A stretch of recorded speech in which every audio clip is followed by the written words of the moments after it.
Now, one of the things you would have noticed at this landmark parade in Beijing has been the prominence given to North Korea's leader, Kim Jong Un. So why has the red carpet rolled out for him? Let's bring in our North Asia correspondent, James Oaten. James, why has Kim Jong Un been so front and center at such a high-profile event in Beijing, standing alongside Xi Jinping and Vladimir Putin? What's the message China and North Korea are wanting to tell the world here? Well, certainly quite the spectacle today, Girish, as you've outlined with this massive military parade. But while there were plenty of eyes on that parade, there's also been a lot of attention about who attended that parade. And first off the list, let's go to Kim Jong Un, the North Korean leader.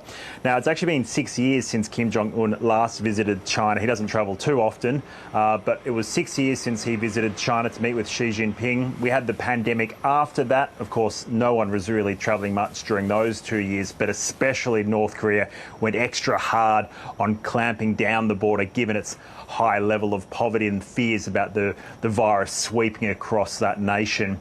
But since the pandemic, we've seen this much higher profile relationship form between North Korea and Russia. We've had Kim Jong Un visiting Russia a couple of years ago, then Vladimir Putin returning the favour last year for this big military parade again. And that's where they announced this new military alliance. And since then, we've had North Korean troops assist with the invasion of Ukraine, while Russia has now changed its tone and is assisting North Korea with its trying to make its military technology more sophisticated.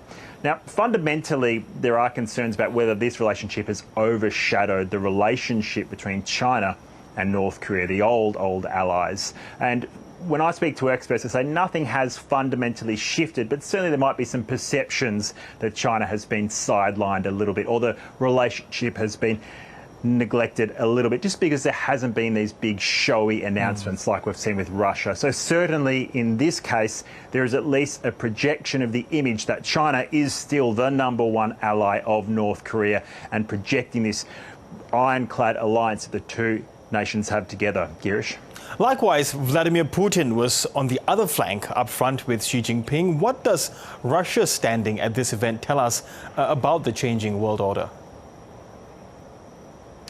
Well, certainly with Russia, we've had, again, more high-profile meetings between Russia and China, starting actually just before the invasion of Ukraine, when they announced this no-limits partnership and no-limits friendship. Now, of course, that was complicated a little bit with the invasion of Ukraine, given that China has tried to maintain a more neutral stance. It didn't want to be as isolated and have sanctions put on it. But since then, we have seen a lot of high-profile meetings where they heap praise on each other, and really today was no different. President Vladimir Putin saying that he has this remarkable friendship with Xi Jinping, and saying the relationship between the two countries has never been higher than what it is now. But I think more importantly than these bilateral meetings that we've seen is, as you've alluded in the intro, is the three coming together. These three leaders have never staged anything quite like this before. And what this demonstrates is there is a new kind of bloc forming. At least that's what they're trying to project, that they are a bloc. We've seen, for instance, the United States, South Korea, Japan, the US kind of forming a bit of a bloc here as Japan and South Korea put old grievances aside. Well, perhaps this is a bit of a counter to that. But I think what China's showing, we haven't seen any kind of announcements besides these big tales of friendship and allegiances. We haven't seen any meaty announcements, but certainly the image here is that these three nations are now a bloc. And I think importantly, what China's trying to show is that it is the centre of this bloc. Yes, and so in that vein, what has the US had to say about this show of power and unity in Beijing?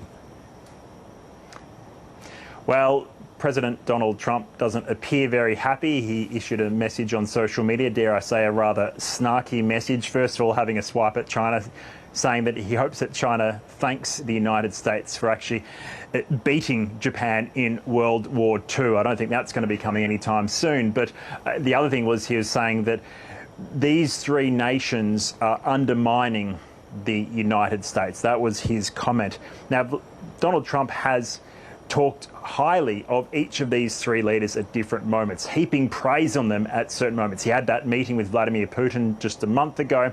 He was talking about meeting Kim Jong Un again, perhaps as soon as this year. This is certainly pushing back on this friendship that he has touted between him and each of these individual levels. It is pushing back on that idea that maybe the United States can divide these three people. So again, Russia, by the way, has denied that there's any kind of undermining happening here, but certainly the image here is some pushback of the US-led world order, and perhaps a pushback that Donald Trump might be able to deal with these leaders individually and strike some deals, because they're saying, no, we are a unified front. Girish? Okay, we'll leave it there. North Asia correspondent James Oaten, thanks very much.